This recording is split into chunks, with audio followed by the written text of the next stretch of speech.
शक राज्य को जीता था। हाँ सही है, चंद्रगुप्त विक्रमादित्य द्वितीय। देखो मैं आपको थोड़ा पर्सनल अटैचमेंट बताता हूँ। आपने बचपन में वो कहानी पढ़ी होगी सिंहासन 32 है ना, बेताल 25। तो उसका जो हीरो है वो कौन है? अपने चंद्रगुप्त विक्रमादित्य सेकंड। सही है कि नहीं? इनको क्या है, ग्रंथों में भगवान राम की इक्विवेलेंट माना जाता है, यह ध्यान रखना। इनको क्या माना जाता है? कहीं इतना रिस्पेक्ट मिलता है कि इनको क्या बोला जाता है? भगवान राम के समकक्ष। अपना विक्रम संवत चलता है, तो किसने स्टार्ट करा था? चंद्रगुप्त विक्रमादित्य सेकंड ने। ध्यान रखना, 2 संवत हैं। संवत मतलब कैलेंडर। तो एक चालू करा था चंद्रगुप्त विक्रमादित्य फर्स्ट ने। क्लियर हो गई बात? और जिसके आधार पर अपने सभी त्योहार आते हैं। तो ये क्या, जो अपन विक्रम संवत देखते हैं, ये किसने चालू करा था? चंद्रगुप्त विक्रमादित्य सेकंड ने। तो काफी प्रतापी राजा। अब जैसे इसी वंश में आएंगे तुम्हारे समुद्रगुप्त, इनके पहले स्कंदगुप्त, नवरत्न, ये सारे। देखिए 2 चीजें होती है, जैसा मैंने कल भी बोला था। एक होता है गुप्त वंश को पढ़ना, सही है, और दूसरा क्या है? मध्य प्रदेश में गुप्त वंश है कि नहीं? वैसे ओरिजिनली गुप्त राजाओं की राजधानी उज्जैनी थी, और इन्होंने शक राजाओं को, शक राजा क्या, शक किंग होते थे, ये चीन की एक बर्बर जाति थी पहले। कभी हुण, आपने, हाँ हुण सुना होगा आपने, है कि नहीं? तो शक, हुण, इनके अलग अलग आक्रमण होते थे।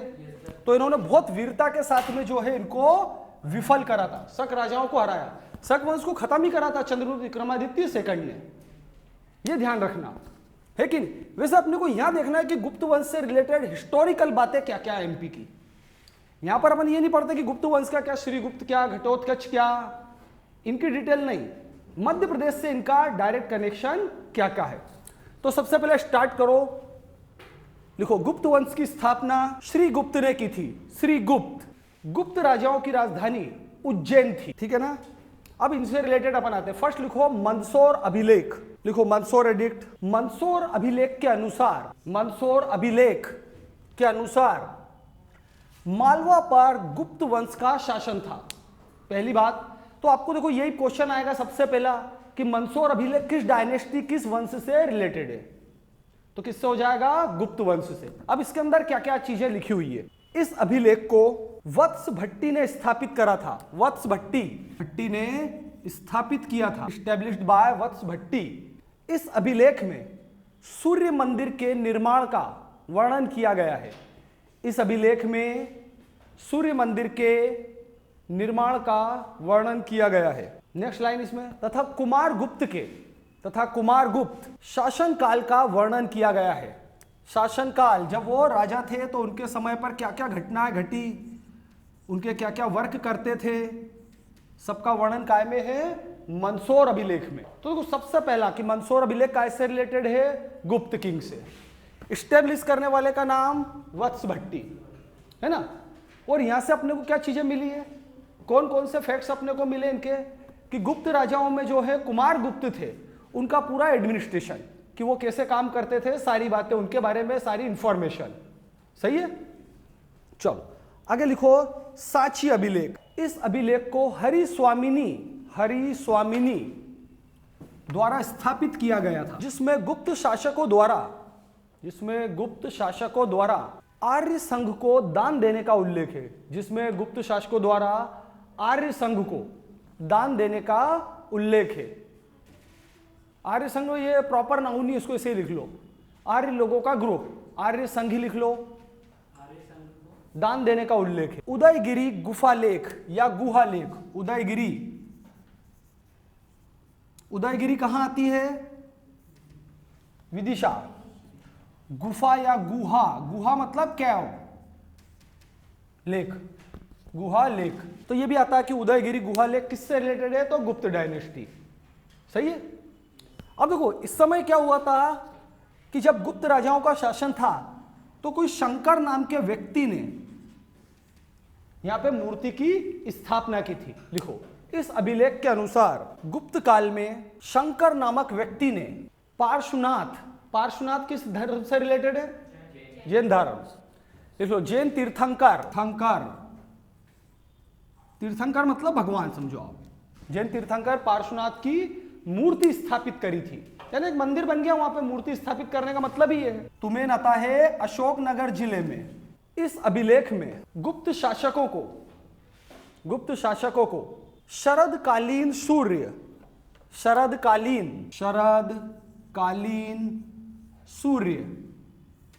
कहा गया है। लिखो, अकॉर्डिंग टू दिस एडिक्ट गुप्त किंग्स वर शरदकालीन सूर्य। ये तो प्रॉपर नाउन, इनको ऐसे ही लिखना पड़ेगा, ट्रांसलेशन नहीं। यानी क्या है, ठंड के दिनों में सूर्य अच्छा लगता है तो वो। फिर आगे सुपिया अभिलेख, काफी इंपॉर्टेंट, गुप्तों की हिस्ट्री जानने के लिए ये काफी महत्वपूर्ण हो जाता है। सुपिया, यस, कहां है सुपिया? रीवा जिला। लिखो, इसमें गुप्त शासकों की वंशावली दी हुई। फिर नेक्स्ट, एरण अभिलेख,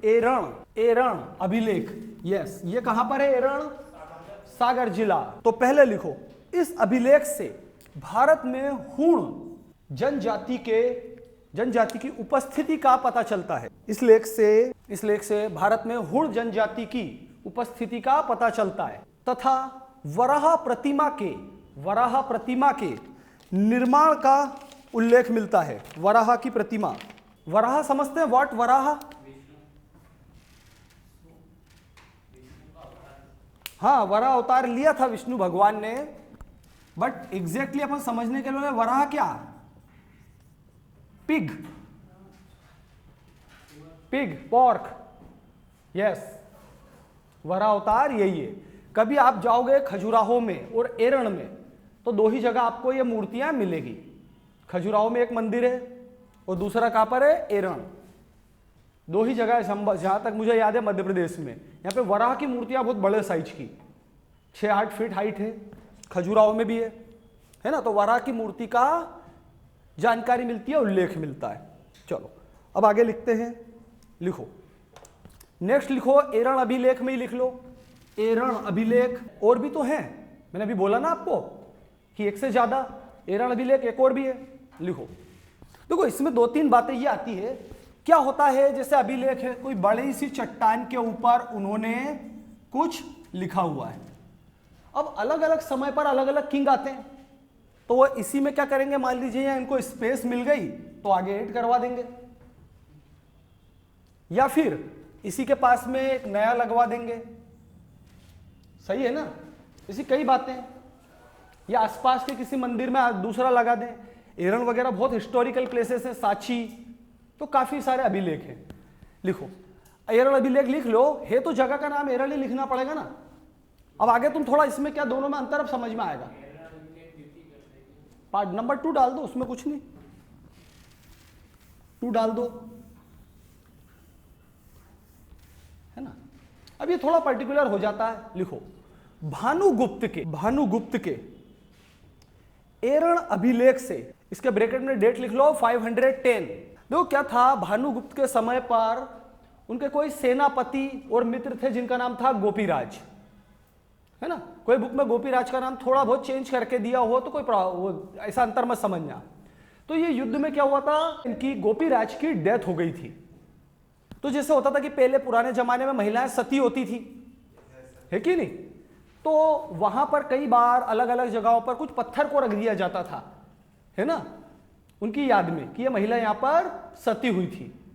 तो क्या होता है कि ये जो अभिलेख है भानुगुप्त वाला, ये भारत में सबसे पहला सबूत है किसी महिला के सती होने का। भानुगुप्त के एरण अभिलेख में उनके सेनापति एवं मित्र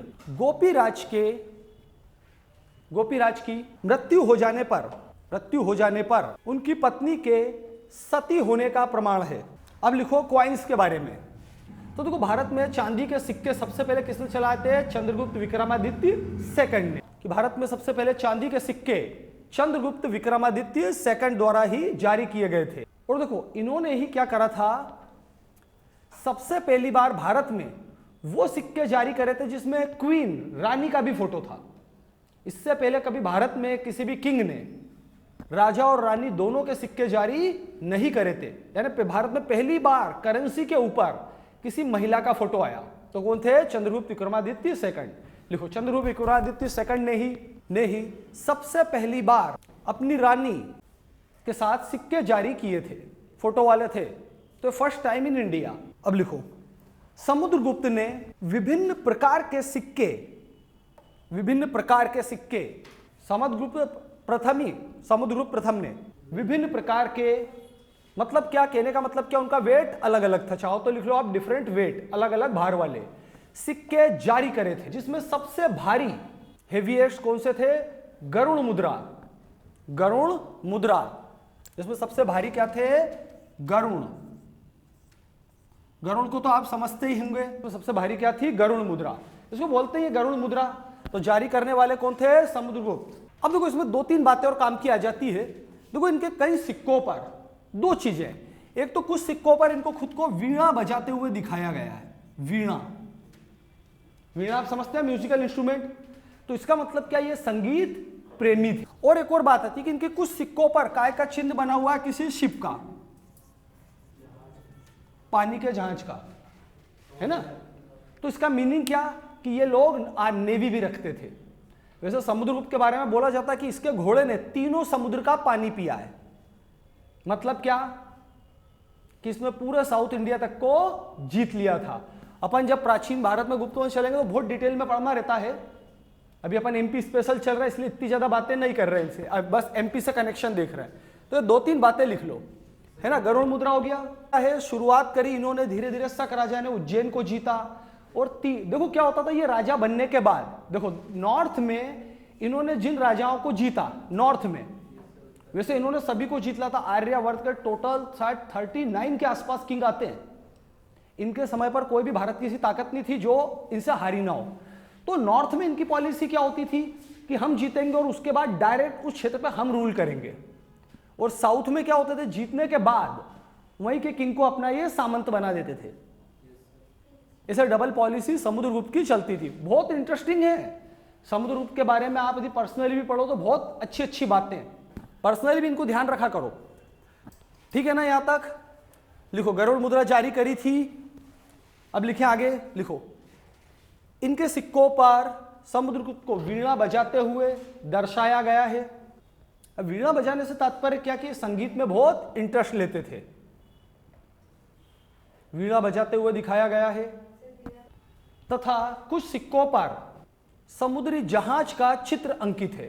तो समुद्री जहाज होने का मतलब क्या कि इनके पास नेवी भी रही होगी।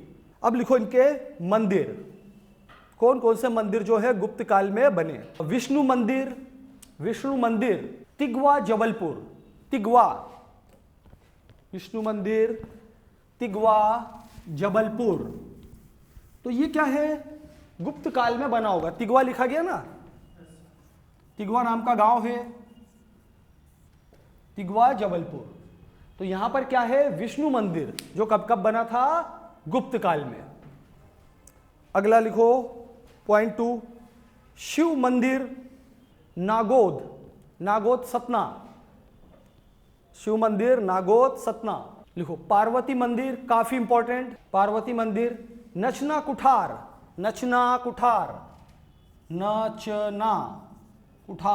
और ये आता है पन्ना जिले में। लिखो बौद्ध मंदिर सांची में, सांची तो वैसे ही फेमस है, सबको मालूम है, रायसेन में निर्मित किया गया। तो गुफाएं, उदयगिरी की गुफाएं और बाघ की गुफाएं गुप्त कालीन है, गुप्त काल में इनका निर्माण हुआ था। हाँ, बाघ धार। कारुष वंश, कारुष, इसमें एक छोटा सा इंटरेस्टिंग फैक्ट है, इसलिए आप आएगा। कारुष शासकों ने महाभारत के युद्ध में पांडवों की तरफ से भाग लिया था। और कारुष वंश का शासन था बघेलखंड क्षेत्र में, बघेलखंड।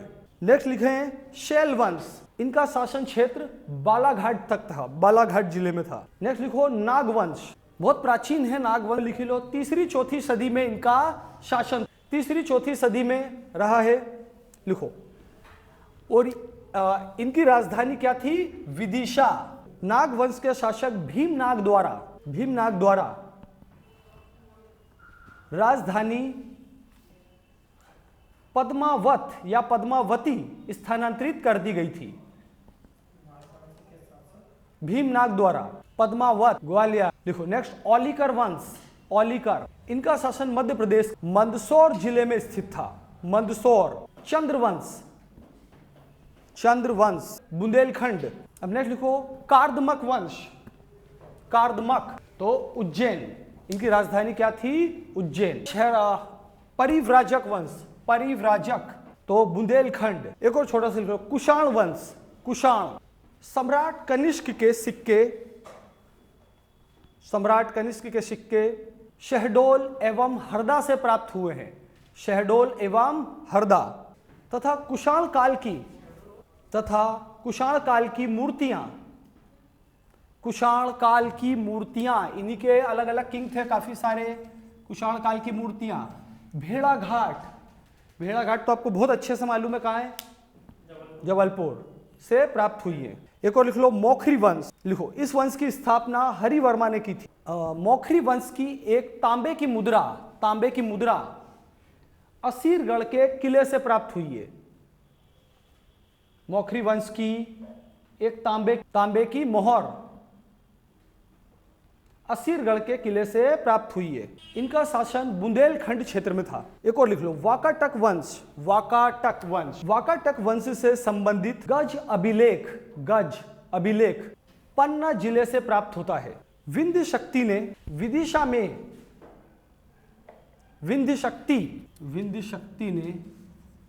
में वाकाटक वंश की स्थापना की थी। एक और लिख लो कलचुरी राजवंश, कलचुरी शासकों की शाखाओं ने उज्जैन तथा त्रिपुरी को अपनी राजधानी बनाया था।